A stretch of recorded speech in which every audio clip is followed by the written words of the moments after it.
السلام علیکم معزز ناظرین، ربیع الاول شریف کا بابرکت مہینہ شروع ہو چکا ہے۔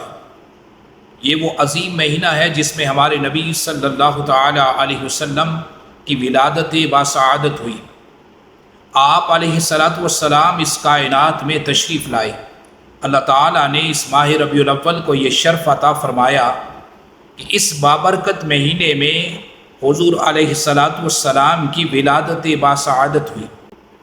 نبی کریم علیہ الصلاۃ والسلام کی ذات باعث تخلیق کائنات ہے۔ اللہ تعالیٰ ارشاد فرماتا ہے، پیارے حبیب، اگر تجھے تخلیق کرنا مقصود نہ ہوتا تو میں کائنات کی کسی چیز کو بھی تخلیق نہ کرتا۔ یہ زمین و آسمان، سورج، چاند، ستارے، گو کہ کائنات کی کسی چیز کو بھی تخلیق نہ کرتا اگر تجھے بنانا مقصود نہ ہوتا۔ حضور علیہ الصلاۃ والسلام کی ذات باعث تخلیق کائنات ہے۔ اگر حضور نہ ہوتے تو کائنات کی کوئی چیز بھی نہ ہوتی۔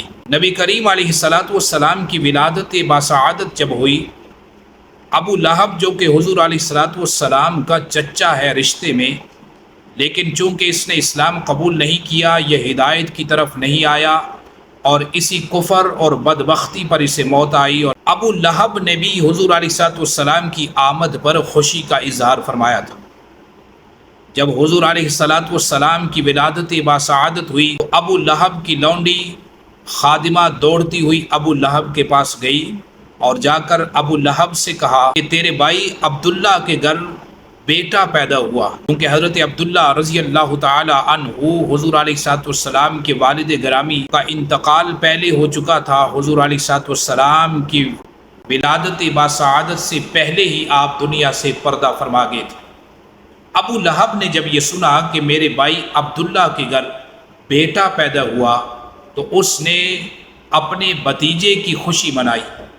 سب سے پہلا کام ابو لہب نے یہ کیا، اپنی انگلی کا اشارہ کر کے اپنی لونڈی اپنی خادمہ سے کہا کہ جا، آج سے تو آزاد ہے، چونکہ تو نے یہ خوشی کی خبر سنائی ہے، تو نے یہ بڑی خوشی کی خبر سنائی ہے کہ میرے بھائی عبداللہ کے گھر بیٹا پیدا ہوا، میں نے اس خوشی کی خبر سنانے کے بدلے تجھے آزاد کر دیا۔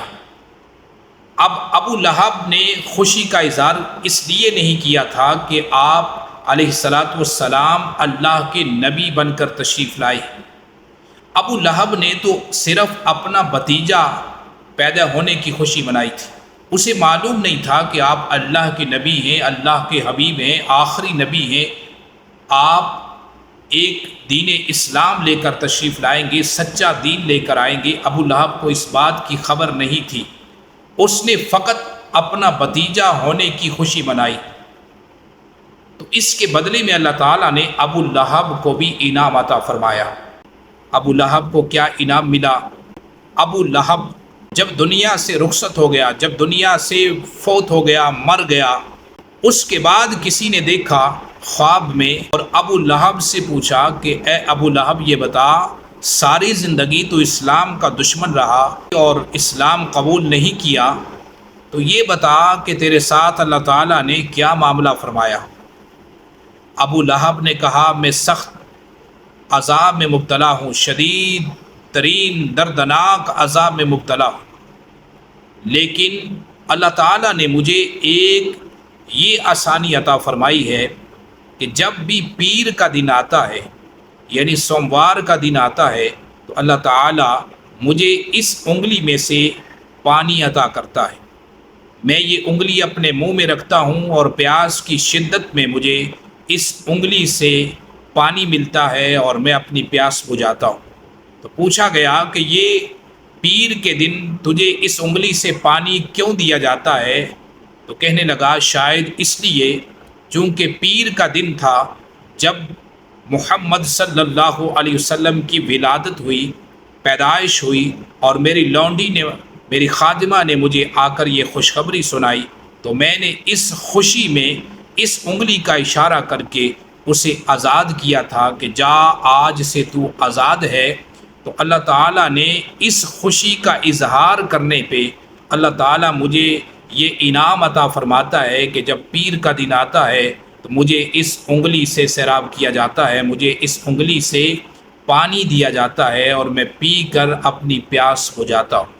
اللہ تعالیٰ اپنے پیارے حبیب علیہ الصلاۃ والسلام کی آمد کی خوشی منانے پر، خوشی کا اظہار کرنے پر ایک کافر بدبخت یعنی ابو لہب کو بھی یہ انعام عطا کر سکتا ہے، تو یقیناً اللہ تعالیٰ حضور علیہ الصلاۃ والسلام کے امتی کو جو اپنے نبی صلی اللہ علیہ وسلم کی آمد کی خوشی منائے اور خوشی کا اظہار کرے، تو یقیناً اللہ تعالیٰ اس کو بھی بڑے انعامات عطا فرمائے گا، اللہ تعالیٰ اس پہ بھی کرم فرمائے گا۔